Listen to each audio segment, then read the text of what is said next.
Hi, besties.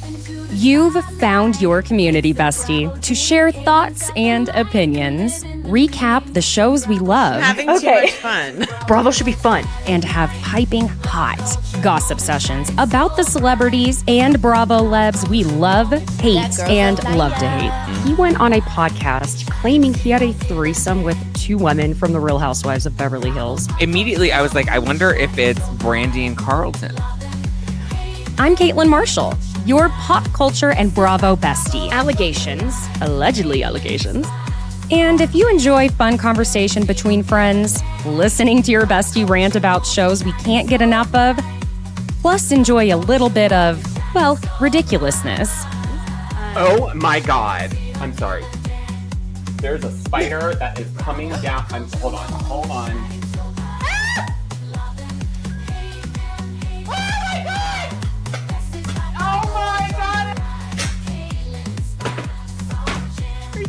It's like the Blair Witch Project.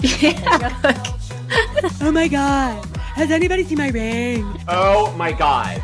I don't want to ruin the party or anything. Have you seen my ring? Oh my God. Can you look on the floor for my ring? God, someone's gonna kill me.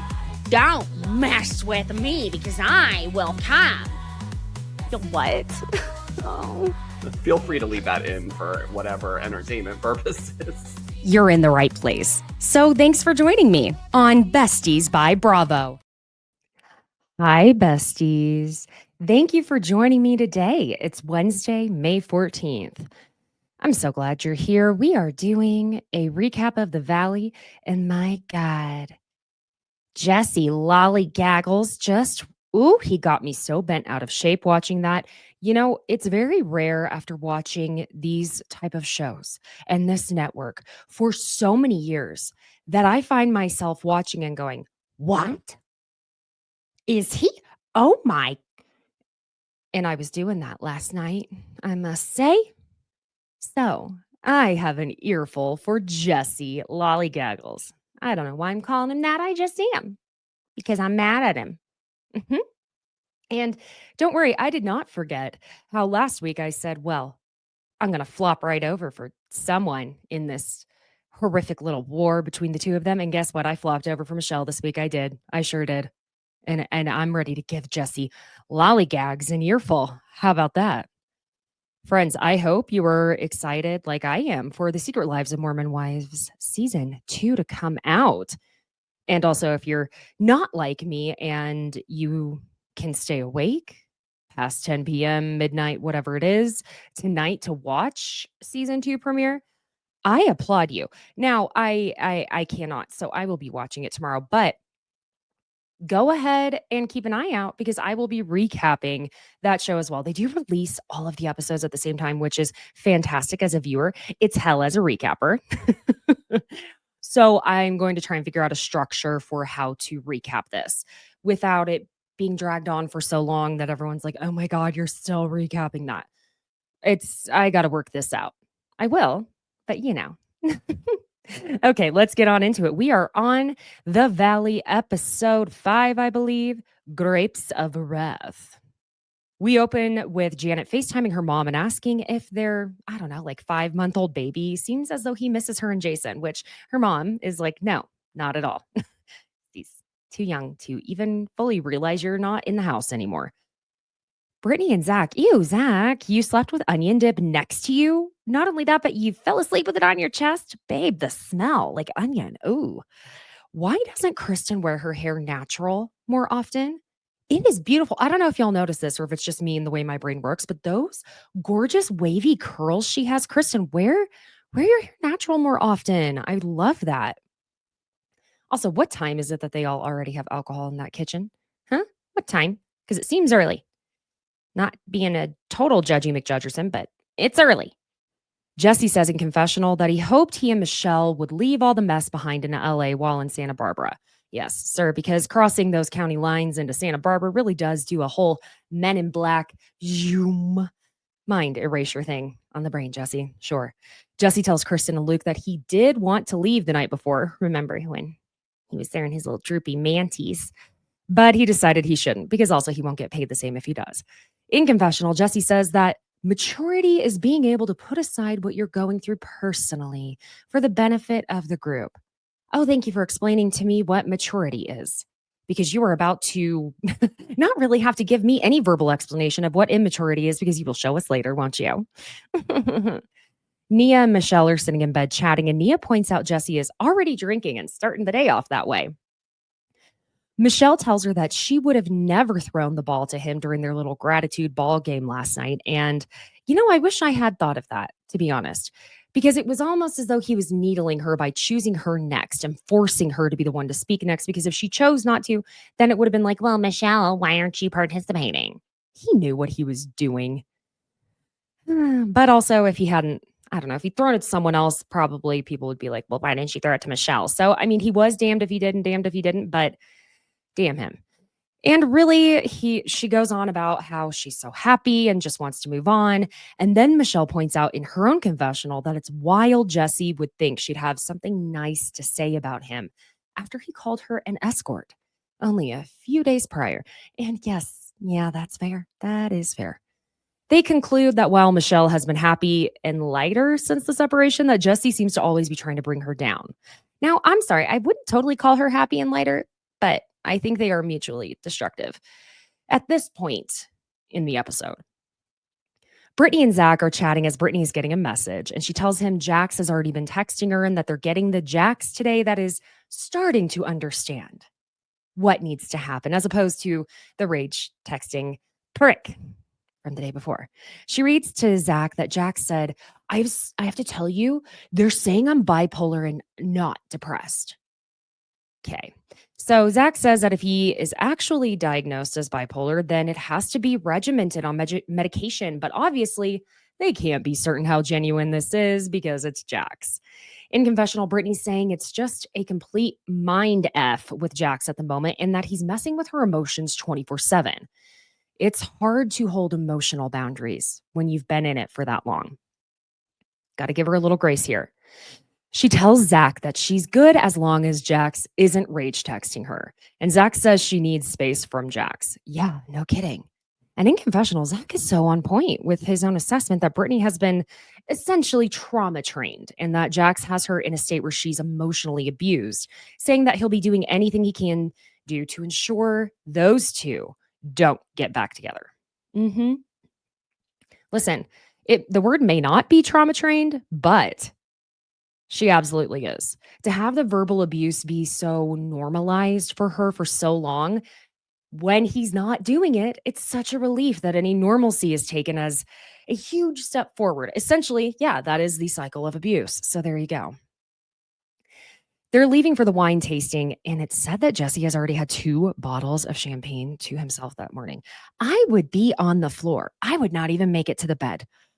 You're going to have to just plug in my little sound machine, give me a teddy bear and a satin pillowcase and my own special blanket, and turn on a fan and make sure it's nice and cold, and also put on a humidifier and then maybe an air purifier, and then I'm out. Yeah, it doesn't take much, does it? In confessional, Michelle thinks Jesse is just so thrilled to be able to show off how much he knows about wine and to be able to drink it. So she's already annoyed as hell. But she is not as annoyed as everyone else is about to be with his antics on the van. He crawls across Luke and Kristen and ends up laying with his face in Zack's crotch. And Zack's like, do you see where your face is, sir? Okay. Just want to make sure you were aware. Jesse's just being super obnoxious, dancing, wiggling his little booty in everyone's faces. And in confessional, Jason says that Jesse is annoying him and wants to just get him off the bus because he doesn't know if Jesse's going to kiss him or punch him in the face. Wow, Jesse's just on one. In confessional, Kristen says they're on the way to a winery to drink, and Jesse is already acting like 29-year-old Kristen in Cabo San Lucas. Oh my gosh, the flashbacks of our clumsy giraffe Mariposa nude in the ocean with Lala, Brittany, and the witches of WeHo just snort laughing. Oh, those were the days. And then, the engine starts smoking. And the group of these men don't seem like they know how to change a tire, let alone figure out the engine issue. But thank God Luke does, and he's there. Jesse thinks they're going to walk it out to the winery, but the driver tells him he can't because the winery is 20 miles from there. Like, come on, man. But no, he's not even going to just take that. He's going to attempt to hitchhike. Did your mother not ever tell you never pick up a hitchhiker? I mean, you never really see him anymore, but it happens. In confessional, Michelle says that she's really glad everyone gets to see what Jesse is really like and what she feels she's had to deal with every day in their marriage.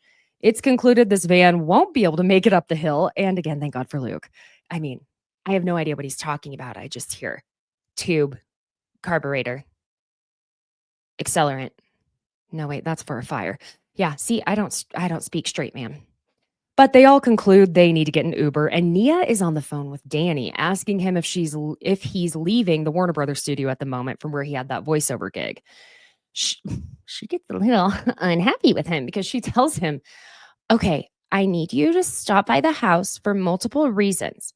You're not going," and then he apparently interrupts her. So then she tells him, "You do not say that.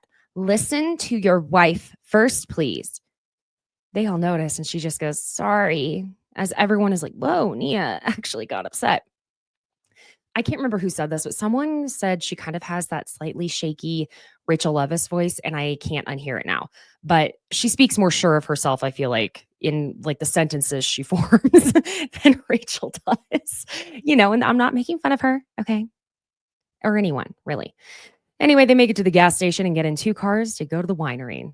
They have a beautiful setup at the winery. It's very peaceful, rustic. They all think it's kind of like The Notebook. And they get their wine, and it's becoming a whole thing of pretending we're tasting this wine. And thank you, Zack, because Zack says in confessional, he does not need to do all the swirl, sniff, set down. It's got a nose, a body, a something. Because he's going to drink it like an adult. Damn it.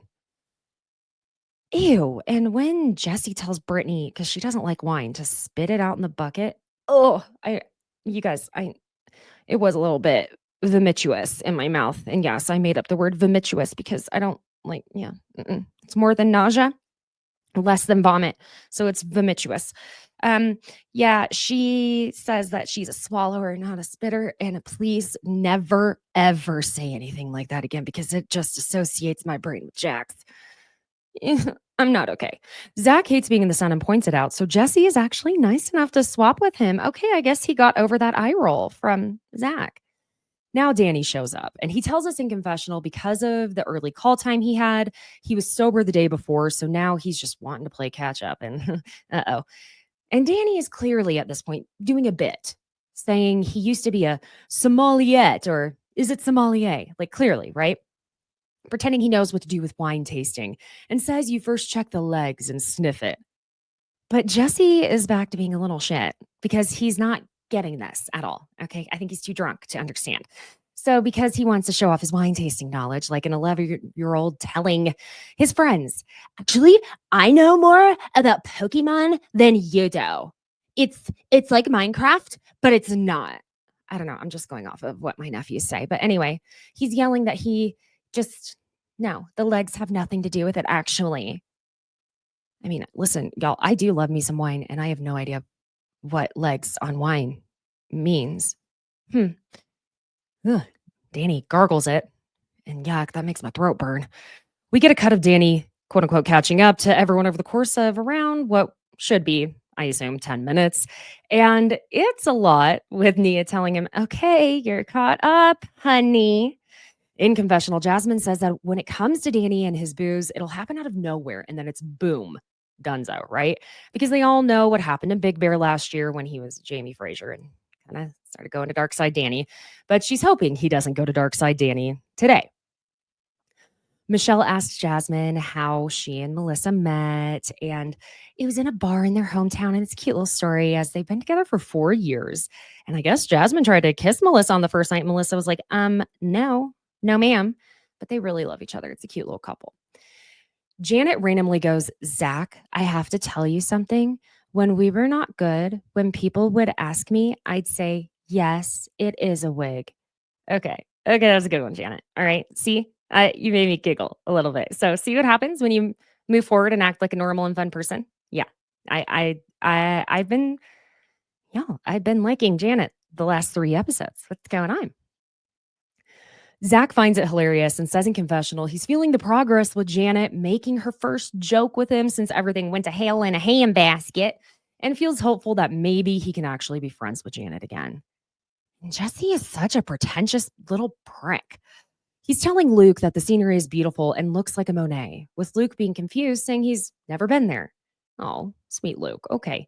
So he didn't really get that it was an artist because the way Jesse talks about it's Capri, whatever. So instead of just laughing it off and telling him, hey, okay, we'll get you some culture. Let's go to the Getty next week. Okay. So you can go see a real Monet. He makes fun of him instead, saying to Luke, you, no culture. And Luke, he almost goes there with him, saying, and you, not manly. I don't know. I wish I could have helped him in the moment. I don't think Kristen could hear, and she's trying to stay on good terms with Jesse. So I don't know. Let me think. He could have said to him, you, no volume without a headband. And you, not shopping in the adult men's department. Yeah. No. Okay. You, not aware that your panties shouldn't be grayish, because wasn't that the color of them? They looked like dirty dishwasher. Dirty dishwater. Okay. So you, not aware that your panties shouldn't be grayish and droopy. Okay. Michelle gets a phone call from the nanny who has Isabella and is just asking how she is. And Isabella gets on the phone, so you hear her say, hi, Isabella. And Jesse coming up wanting to talk to Isabella. I'm like, I do understand it, but you're hammered and you're being really effing annoying. Like, your daughter does not need to hear you slurring, hi, baby, having fun with your nanny, your hoe mom picked? Want to go wine tasting with me next time, Isabella? It's an experience you'll never forget. Why does that only sound like Dorinda? Okay, never mind. Anyway, he did say on Watch What Happens Live, when asked about Michelle saying he spent all their money, that he spent money on experiences, that Isabella will never forget. She's 4. Unless it's Disney World, she's not going to remember going to Italy. And he says, I'm sorry. And in confessional, Michelle says how disgusted she is with Jesse and that it's going to take a long time for her to forgive him, but that if he's going to make her talk to him, oh, that's right. Okay. He can start with an apology. That's where I forgot to go back and erase this in my notes. Sorry, friends. He was asking Michelle to speak with her for a second because okay, forget all that. Well, that was fun. But Jesse and Michelle sit down at a table away from the group to talk, presumably, and everyone's noticing them sitting to chat. And, well, understandably, they're getting a little nervous about where this is going to go. They sit and ask one another if they're okay. And he tells her it was a joke to have the waving white flags prop, but that he feels that he and Michelle need to have a very serious conversation. He asks her if she's happy, and she says, yes, I am happy. Besides you. If you weren't in the picture, then yes, I'd be very happy. Ooh, ouch. If it weren't for where Jesse goes with this, I would feel sorry for him. He says, so if you're very, very happy, can you not be happy for me and my relationship? She tells him it's not that, but that she's not happy with who he is with. Because this woman is threatening legal action against her while her daughter spends her time around her. Like, yeah, I get that. But I do also think that while Michelle wanted to move on and wanted him to move on, she also didn't, and not necessarily because she has feelings for him in that way, at least not totally, because I think she just genuinely doesn't want him to be happy because she doesn't feel like he deserves it, especially with the way he's been treating her. In confessional, she says this conversation reminds her of their marriage because he's not understanding that he did something wrong. Remember the escort comments? And didn't even try to start the conversation with an apology, and is instead turning things around on her. So she tells him point blank, I will never be okay with somebody who threatens me. Which is like, yeah, agreed. Same, babe. Jesse is pointing the finger at her, saying it's Michelle and her friends, and she's trying to tell him she's not even doing anything. And when Jesse interrupts her again, she tells him to let her speak, which everyone at the table hears her say. And they're like, oh, not going well. In confessional, Jesse tries to put all the blame on Michelle, saying that she's trying to get under his skin and she's the only one who can do that. You know who's the only person who can regulate their own emotions in that room? You, Jesse. You are in charge of your own emotions. Thank you so much. And also, hello, you were triggered when Zack rolled his eyes at you the night before. So, I mean, for someone like Zack, that's just an emotional state. Okay.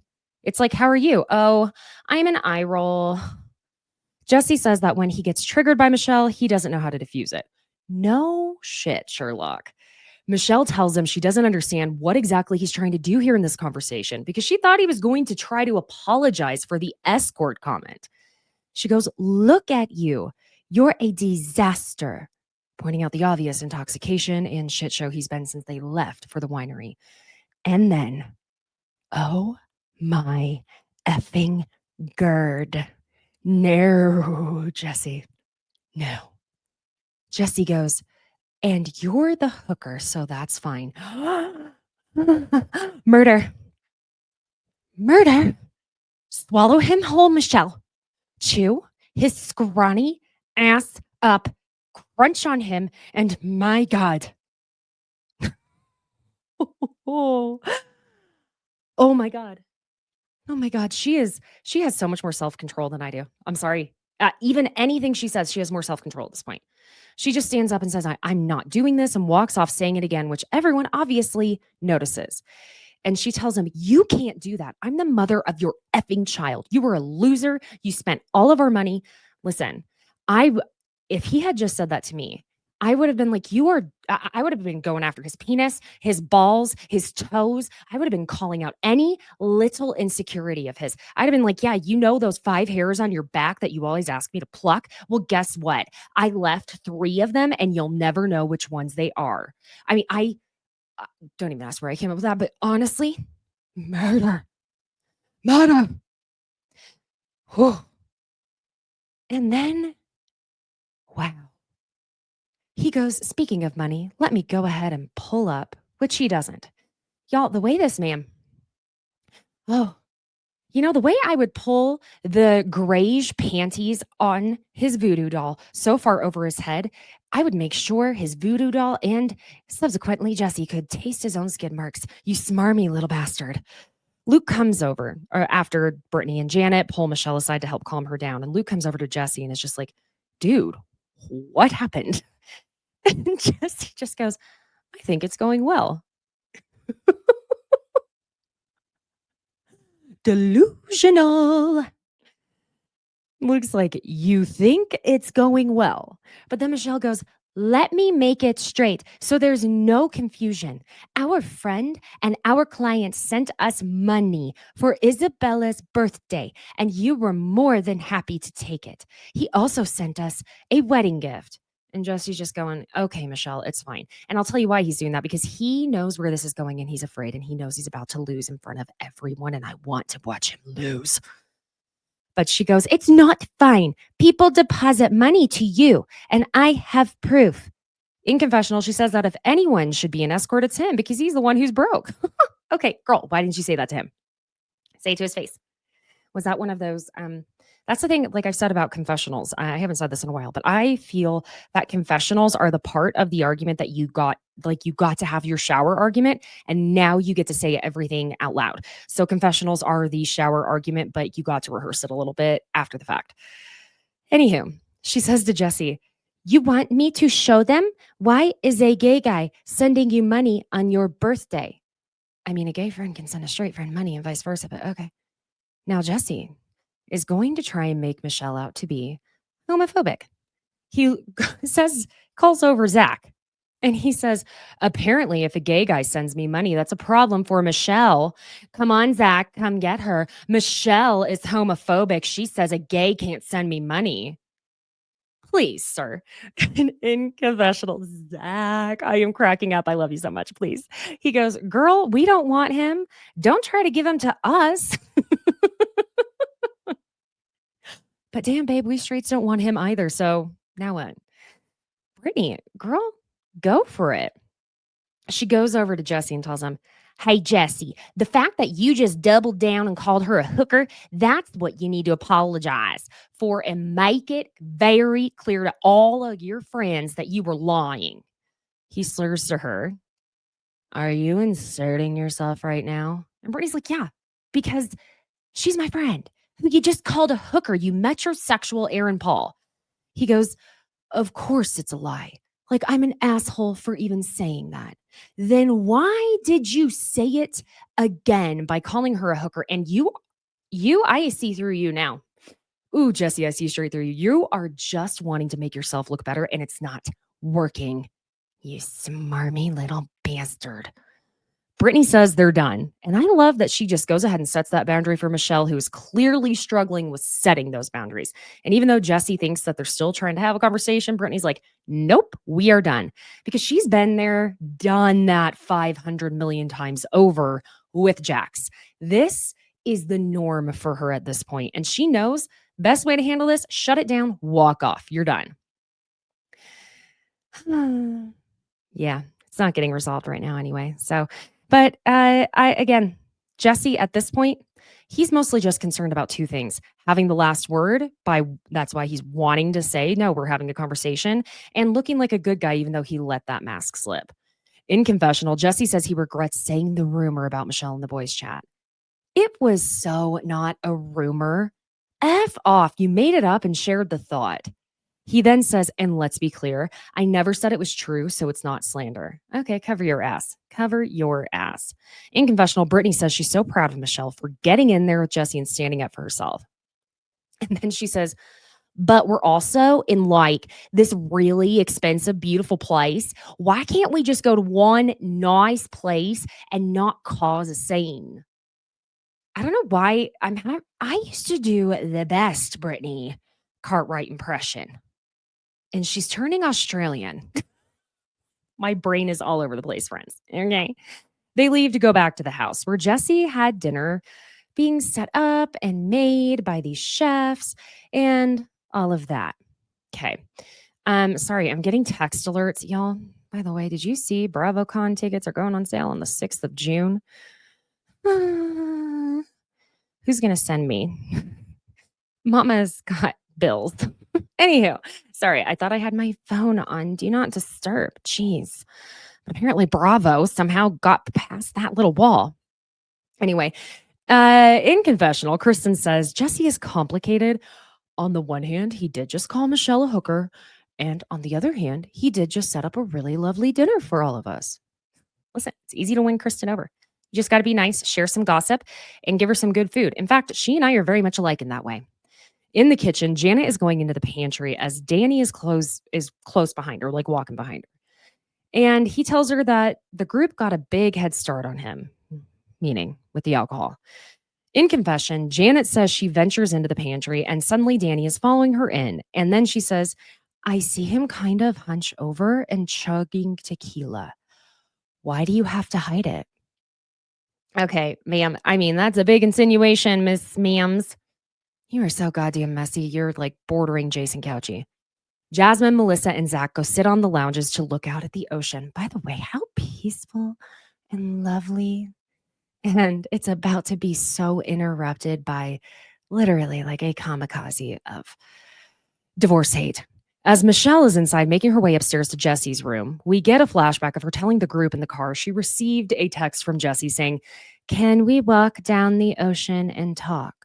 She says in confessional, Jesse's a roller coaster because he'll say something super shitty to her and then want to talk privately. So she goes to his room where he's wearing one of his junior high school basketball player girls headbands, and he asks her if she wants to go outside to talk.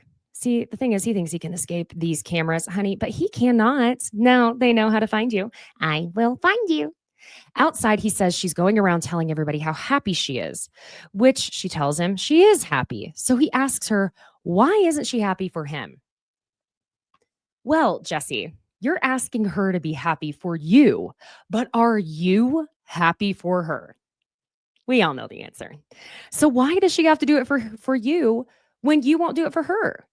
She asks him why he's so obsessed with this girl that he's been seeing, because the two of them do have a child together. But also, where exactly was she going with that thought, though? I mean, is he supposed to be obsessed with her instead? I don't know. But he tells her that he's in love with this chick. Okay, so wait a minute. You're in love with her. Okay, sure. In confessional, Michelle says she doesn't think Jesse expected her to move on and be happy, and that he wants her to acknowledge his happiness so that he can believe that he is happy when he isn't. Ooh, I mean, that might be a pretty fair assessment, if you ask me. She tells Jesse that all she cares about is Isabella, and that Isabella is constantly telling her that she has a second mommy? Are you fucking kidding me? Hell to the effing no. As parents, we are naturally possessive of our children. It's animalistic in nature, okay? Like, not to be weird, who I am as a person, I literally picture, I would say a cat, but it's so much bigger and more ferocious than that. So a lioness, okay? I know it's cringy that I'm comparing myself to a lioness. I hear it, okay? But bear with me. Like a large cat backed in a corner and someone trying to take my baby's attention away or take my baby. It's all hissing, roaring, clawing, swiping, batting, and biting, and then a leap for the jugular. Truly, I have to say, as a parent, I would lose my shit in such a visceral way because there's a clear difference too in how Michelle speaks of this Aaron boyfriend of hers who he always looks startled. Does he not? It's kind of like, well, a cat who's seen their own reflection. It's very startling being alive for him. But it sounds like she labels him as Aaron, her boyfriend, not a father figure to Isabella because she already has a father. If Jesse and or this not girlfriend of his are saying things like her being a second mommy, this is gutter behavior. And now I will be referring to Jesse's non-girlfriend who he is in love with as Meredith Blake because she is Meredith Blake. I don't know her, but now I feel like she is. Michelle tells Jesse it's not fair and that he's not thinking about this when she's going to be one of many, this woman. Meredith Blake will be. This is going to affect Isabella when you guys are not together. Okay, I mean, you don't actually know that they're not going to be together for however long, but it's also fair to maybe phrase it in a way of what if it doesn't work out? What do you think that will do to Isabella if this woman becomes one of many? And then excuse. Jesse goes, who gives a shit? You should. You droopy, manty, headband wearing Ryan Seacrest knockoff. You. She tries to tell him she gives a shit when it involves her daughter. And then he tells her, listen, it's my daughter. It's both. She, not it. She is both of yours. She's your daughter. You share her. And if you didn't, I would be remiss to exclude the fact that you two wouldn't have much left to fight over, but you would probably find something else to weaponize against the other. She reminds him, thank God, that it's their daughter. Jasmine, Melissa, Zack, and now Luke are sitting and chatting about Michelle and Jesse. Zack is so on point so often, and I don't think he gets enough credit for that because he says that he thinks Jesse is classic Jax Taylor narcissist, as in, I don't want you, but I'll do whatever I need to in the moment to pull you back in. And Jasmine's like, and he called her a hooker. Like, seriously, come on. But Jesse and Michelle are still going at it with him telling her to just be happy for him. Well, she doesn't have to be happy for you, little guy. Again, because you clearly are not happy for her. She reminds him that he called her an escort because, yes, you did. And she's like, I'm sorry. You want me to be happy for you? He points out that this woman is spending 5 days a week with their daughter, which I agree with Michelle that she should not be. Okay? She shouldn't be. And this confused the shit out of me because what? So he said, because she says, you know, she brings up that he's only been dating this woman for 5 months. And he goes, 5 months or 2 years? What? She says it was November he started seeing this person. And then in confessional, Michelle says that it's impossible because she always took care of Isabella at home while he was the one always out. It just did. I had to rewind this like 3 times probably. I assume he's referring to Aaron, but whatever. She says to him that she already told him the truth and doesn't know what more he wants from her. So he goes, I think you're a liar and a cheater. And she's like, all right, okay, then think that. Okay, this is going nowhere. In confessional, Jesse says that Michelle is trying to create a narrative that he's the bad guy and it's all his fault to deflect from the truth, then says Michelle cheated on him, then gave up on their marriage. Sir, I think the marriage was over a long, long time ago. Back to them on the balcony, he asks her if she admitted to that or not, to cheating on him. And she says, yes, she did admit to kissing somebody. Eek, okay. And then he goes, did you F or did you not F? Jesus, Mary, Joseph, and Andy Cohen. Jesse, please. She's telling him he's a piece of shit and that he needs to get his shit together. And everyone downstairs sitting outside can hear it all. And then Jesse Lollygaggle knockoff Team Moo version of Ryan Seacrest says, "You're the only lying, cheating whore that I know." Oh, okay. Okay. Mhm. Sir, your voodoo doll has just cleaned my toilet. Mhm. And my son took a big shit in it. How about that? Huh. And your voodoo doll is now inside my dog's mouth, getting his head chomped on. Oh my God. She's just telling him F you. Yeah. And this little man has the audacity, after she says F you multiple times, to say, "What? Uh, uh, uh, sir, what did you just say to her? Why wouldn't you? Or I'm sorry, why wouldn't she say F you and a lot of worse things? My God. My God." That is gaslighting at its finest. The group outside is just eavesdropping like there's no tomorrow and same, babes. But she's telling him F you, that she came here to his room to check on his well being, and she fully loses it, which I understand. I mean, she reaches that breaking point. She's yelling at him that he's losing it and acting like a child at the moment, and says he seems perfectly fine, and that she made a big, huge mistake to come speak with him at all, obviously. He then just goes, "Did you or did you not cheat? You asshole, you have already been over this. She has just admitted it. What is your deal? You have nothing to win in this now." So she throws a glass of water in his face, and he is so unfazed by it that I wonder how many times he's had a drink thrown in his face. But this smarmy little prank then goes, "Okay, well, I guess you just answered that question."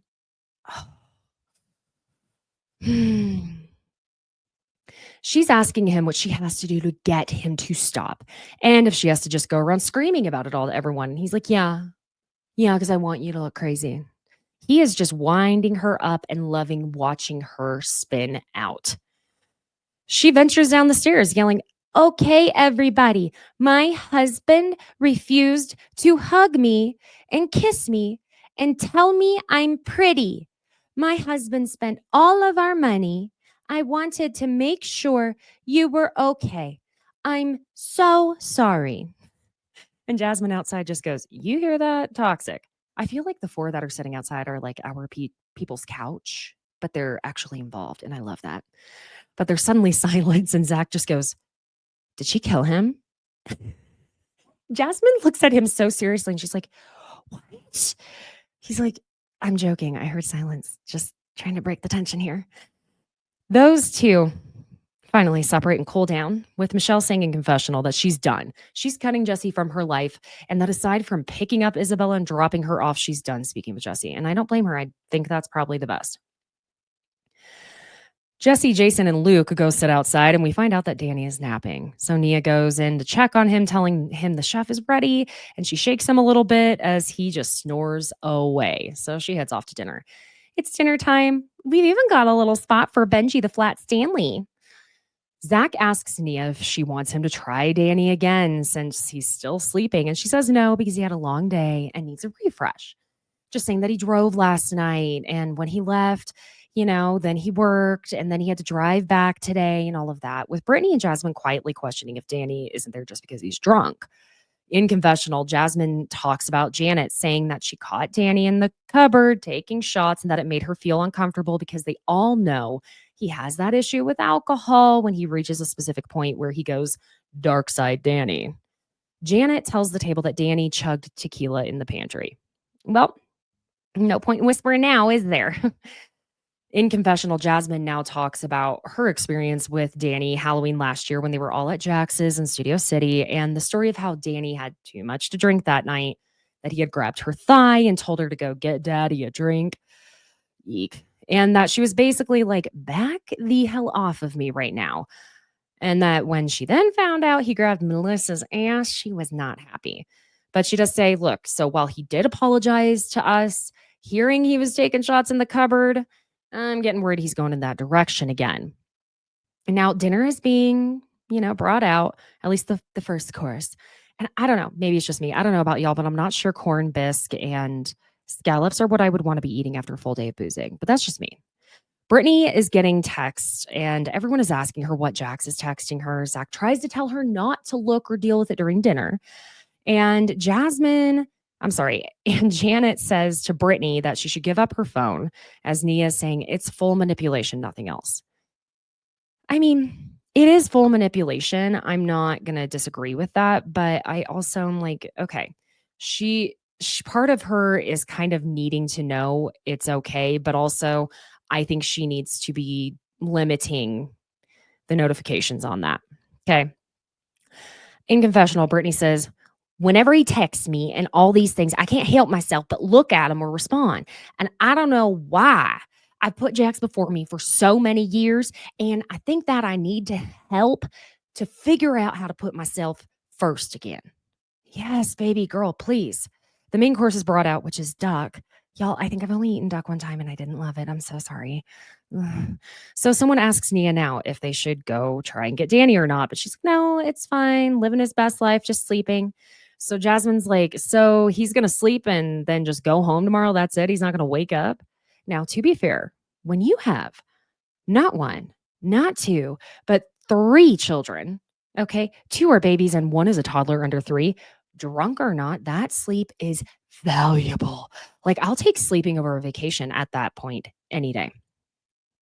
Nia confirms what I'm saying by saying, like, yeah, he's very sleep deprived and needs to catch up. But Jasmine is saying to Jason, y'all are effing fake with this bullshit. So Kristen breaks the tension by ding, ding, dinging the glass, saying, so because I'm super fun and sometimes yelling stresses me out, I had to go in and take a Valium. I would love to do like a fun, like conversational game, like, who's your hall pass? Kristen. Oh, girl, somehow I'm low on words for this whole sentence. Like, oh my God, you guys, let's play a light conversational game because I'm so much fun. And this is like so uncomfortable, people yelling. So the game I want to play that's going to be light conversational and super fun is going to be played in front of your partners. And the question is, who would you like to have sex with that isn't your partner? Oh, Christian. So let's go ahead and go around the table and say who we'd like to sleep with that is not the person we're in a monogamous relationship with. Zach's is Channing Tatum and Jason's is Lady Gaga. You know, I wasn't expecting that one, but I kind of like it. It's an unexpected one. He said they could make some music and then bang it out. Remember, that man loves vanilla sex. So I have a feeling the music making would be the foreplay. And then Luke, God bless his sweet little heart. He says a Little Mermaid. And everyone is like, what? Like, is it pre or post having legs? You know what? Luke, if you ask me, gave the smartest answer because she's a fictional character. Okay. And oh God, now it's Nia's turn. And I love Nia so much. Like, I genuinely do. I adore that woman. But this answer is so dumb. Like, be so for real. She says, I mean, we don't have hall passes because we live in LA and are actually friends with celebrities and meet celebrities. So you can't just be like, oh, I'm going to run into Chris Hemsworth. She's saying this because her hall pass, in my opinion, is 1000% someone they know. But also, like, girl, if you don't like the idea of a hall pass, that's okay too. Just say that because I feel the same way. Just say, hell no, I am too crazy for that shit. Because that's what I would have to say. I would. I'm too insane. And then just say, because living in LA, our luck would be that we'd run into that person and get to know them and I'd lose my effing mind. That's exactly what I'd have to say. But no one's really getting it. And I understand why. Her excuse that they live in LA and have so many celebrity friends. Like, girl, come on. But Jason's like, so you'd have sex with all of them? What do you mean? Brittany points out they all live in LA and they're all going to say their hall pass still, though. And Nia says they don't talk about a hall pass and they finally conclude Jamie Fraser from Outlander is the hall pass then. So she'll cop to a fictional character herself. Listen, I wish I tried to get into Outlander and I couldn't. I was like, no, I'm bored. Sorry, guys. Anyway, but she gets up and has Michelle go with her to quote unquote the sauna because she's cold. This is when things change because when Nia and Michelle leave the table, Brittany and Jasmine talk about how Danny is drunk and that's why he's sleeping, with Jasmine pointing out that in her mind, driving all the way there just to sleep is ridiculous. Sometimes as a parent, that's kind of how it goes when they're that young. So Brittany says that's not what's happening, as Janet says she doesn't think Nia knows how much Danny is drinking. Jasmine says Nia just needs to admit that Danny had too much to drink and admit it completely. Nia goes into the room with Danny and tells him how she tried to come and get him for dinner because he's like, why didn't you get me? And she's like, honey, I tried like 5 times. Come on. At the table, Jasmine and Brittany are going on about how annoyed they are that Nia isn't being honest and open, that it's about Danny being drunk, not just tired that he's missing dinner to sleep. Luke tries to defend Danny, saying, look, he's tired all the time because they have 3 tiny little kids. As Kristen asks why Nia has to say that Danny's drunk if he's sleeping, which isn't that a great question though? Like, why? Why does she have to say that? Jasmine is getting super annoyed with Kristen, saying that she's just confused as to why Nia has to admit that Danny is drunk at the moment. And this is when Brittany gets up saying, I have to share my entire life and everything I'm going through, but nobody else does. That's funny. That's fucking funny. And walks off. In confessional, Brittany says, I've noticed them not being genuine at all day, like little things leading up to this moment. I saw Nia calling him on the phone, yelling at him on the bus, and then we're in the Uber and they're fighting in the back seat. I mean, the flashback just shows Nia getting annoyed that Danny was interrupting her, and I don't know. It felt like he wasn't listening to what she was saying because he's tipsy at that point, and I bet it's probably like his thing that he does when he's tipsy and drunk, just like not listening, and he interrupts probably. And listen, I know someone that will talk in circles on repeat. And I mean, when I say on repeat, they will repeat themselves over and over and over for hours when they're drunk. And it gets so annoying. So I do get it. Sometimes you just want to be like, would you STF you for the love of God? But Brittany goes, and we get to dinner and she's saying that he's just tired from his job. You guys can be Mr. and Mrs. Perfect 24/7, but my relationship is out in the open for everybody to comment over. With this flashback showing Brittany being asked at dinner what Jax was texting her. And when she said nice things, Nia says it's full manipulation. Well, girl, Brittany, she was just trying to be supportive of you and show that she's on your team. That's all that was. But Brittany doesn't feel like it's fair. And after she's walked off, you can hear her on a hot mic saying, effing idiots. Now Jasmine is yelling to Kristen that they should be saying that Danny's drunk. Oh my God, who cares? But also, I get why Jasmine specifically is upset about it now that I'm saying this. Okay. And Kristen, oh my gosh, look at our level-headed Mariposa asking if that's true. Then can't it also be true that Danny is simply very tired as well, considering they have 3 little kids? It's a very, very simple case of 2 things being true at the same time, guys. In confessional, Kristen says, everyone gets their tits in a twist over like the smallest, stupidest things. Oh. And maybe Danny's a little drunk. Who cares? And did they even bring it up when Nia was at the table? No, they waited until she was gone, till they had an opportunity to run their mouthful together and get each other all amped up. Boring.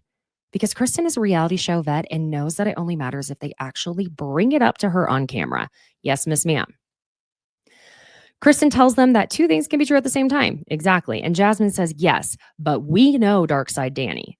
In confessional, Jasmine says that she gets that Nia is trying to protect her partner, but playing naive when she's been a part of Danny's bad, when Jasmine herself, I mean, has been a part of Danny's bad alcohol behavior, or what we really should say has been a casualty of his bad alcohol behavior.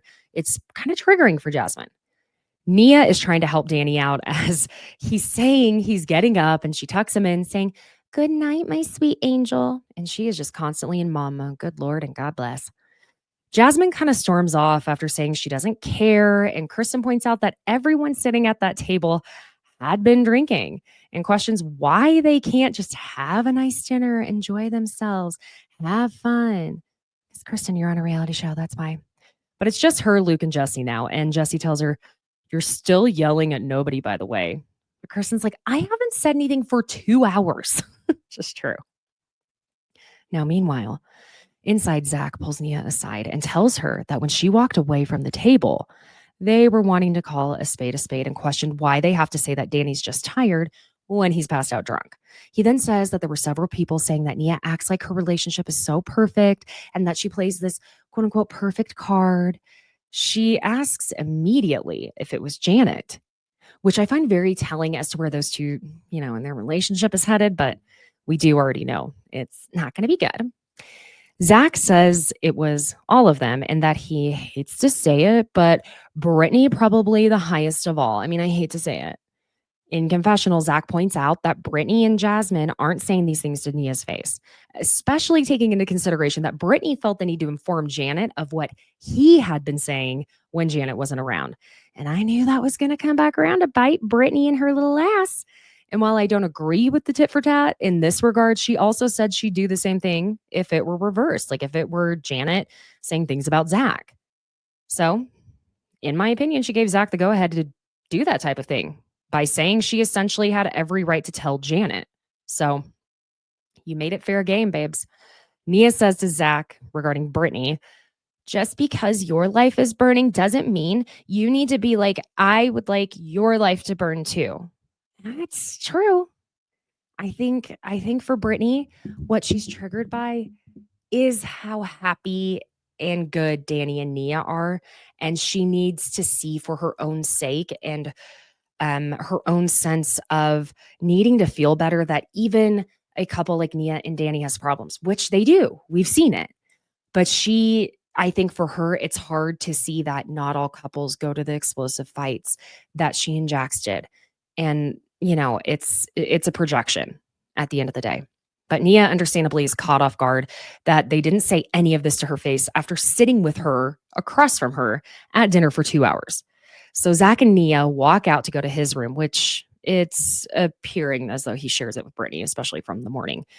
And as Nia and Zack walk to the door, you can hear Brittany hollering, "Oh, I'm sorry, but if I have to talk about my husband going to rehab and it's starting to really upset me, that's fucked up."